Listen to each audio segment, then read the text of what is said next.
RFRSH Entertainment is a privately held Danish company that manages and operates the best CSGO team in the world. That's Astralis.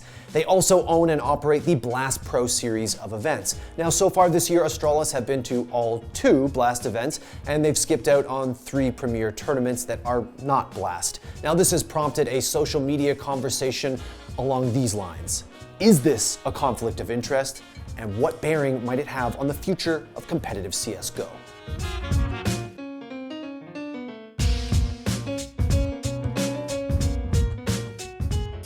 So last Friday on Twitter, a discussion erupted between members of the CSGO community at large and the Astralis coach Zonic. And it started with a tweet from Duncan Thorin Shields. Now, he noted that Astralis had declined invites to DreamHack Dallas, IEM Sydney, and StarLadder, and that they went to Blast Pro Series Sao Paulo in Miami. He even implied that they're putting their own legacy at risk by not going to these events. Now, the coach of Astralis, Zonic, did respond, saying that health issues and time commitments and basically jet lag help factor in the decisions to go to those Blast events and not go to the other premier tournaments. I reached out to a lot of the parties involved in this discussion, including RFRSH themselves and Sadokist, who was a big part of this whole Twitter kerfuffle, and I'll tell you what they told me a little later on. But first, we have to address the elephant in the room, the thing that's all over Twitter and all over Reddit. Is RFRSH owning both Astralis and Blast Pro Series a conflict of interest? Well, we're waiting. Well, no, it isn't. And here's why. In a conflict of interest scenario, there has to be what's called a duty owed. Now, stay with me here. I promise I'm not going to go full lawyer. A duty owed basically just means an obligation you have to a person or a party that you're legally or ethically required to fulfill. The conflict of interest happens when that duty or that interest conflicts with another duty or another interest you owe to another party. So if you're a AK-47 manufacturer making guns for the T-side and you moonlight as an M4 manufacturer and throw some of those to the CTs, I would call that a conflict of interest. So let's break this down really quick. RFRSH Entertainment has an interest in seeing Astralis continue to kick ass. They also have an interest in seeing the Blast Pro Series circuit of events do well. Those 2 interests are not in conflict. If anything, they're complementary. RFRSH Entertainment, Astralis, and especially Blast Pro Series do not have a duty owed. They don't have an interest to any other tournament. So there's no conflict here. There is no conflict. Astralis, as the top dog of the CSGO world, get to decide where they want to play and when they want to play. Now, between you and me, I would really love to see Astralis play every single weekend because they're the best in the world, but I don't know, man. These guys have families. They want to be home occasionally. There's something called a time zone.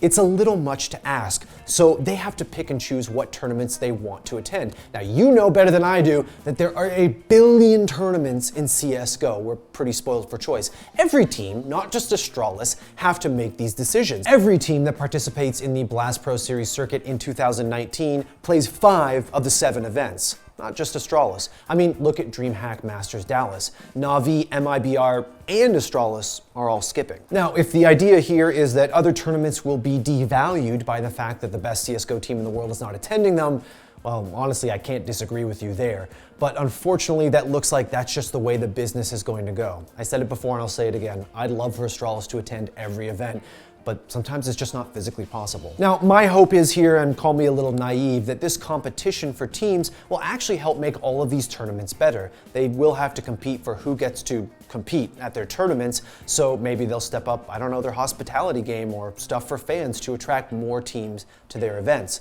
Maybe it'll be a net positive. Now, saying that, I know that budgets are not infinite, so they can do what they can do. I mean, hell, there's a reason teams like to go to these Blast events. There was an alleged budget for Blast Copenhagen 2017 that was made public a while ago, and in it, the numbers allocated to hospitality are off the charts.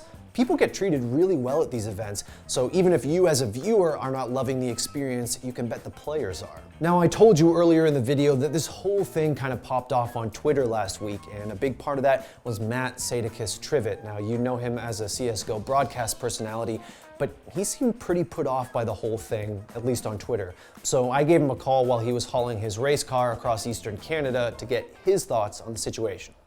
I just wanted to get your take on that whole conversation last Friday. I understand the basic issue of Astralis so far this year has declined to go to 3 premier tournaments, and they're obviously doing the blast thing where they're going to 5 blasts this year. I wanted to get your perspective on why this is a bad thing. Yeah, first and foremost, I was kind of insinuating that there's potential conflict of interest. Certainly there is a conflict of interest, you could argue, when they're playing at an event owned by the same organization.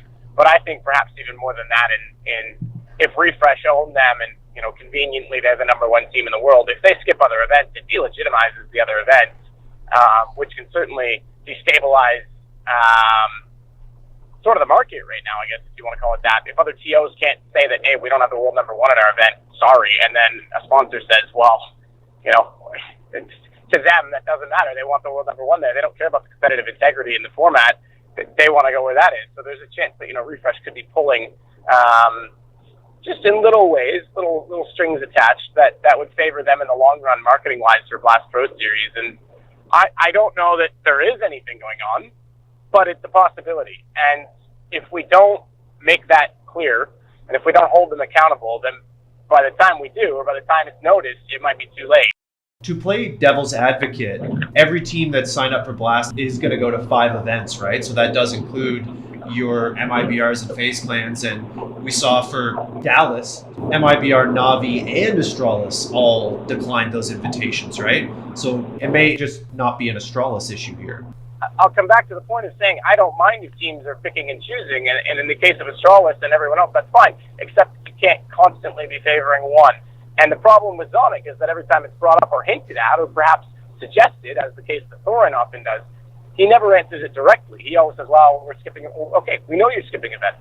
Maybe we need sort of a mission statement from Astralis. Maybe they need to be more upfront about the ones that's going to be skipping and why, or if they're going to be skipping all of the Grand Slams. Again, it just doesn't seem fair and clear to other organizers, and it does certainly seem slightly suspicious. Do you think that this could force some positive change? Like if Blast is coming along and they're being very sharky about their business, and as you say, scheduling things over other tournaments and doing the 2-day thing and spending all this cash, do you think that could positively affect other tournaments insofar as the other tournaments would say, well, if we want to pull people away from Blast, we'll step up our game in various ways? It's not that easy for the other events. And sure, maybe Blast can sit back and say, well, we don't care. Haha, we've got it right. I'm not saying that's wrong. I think they are doing some great things. Again, for fans in the arena, it's probably one of the better events to attend. For team treatment, it's great. That's awesome. That's good to raise those standards if we can.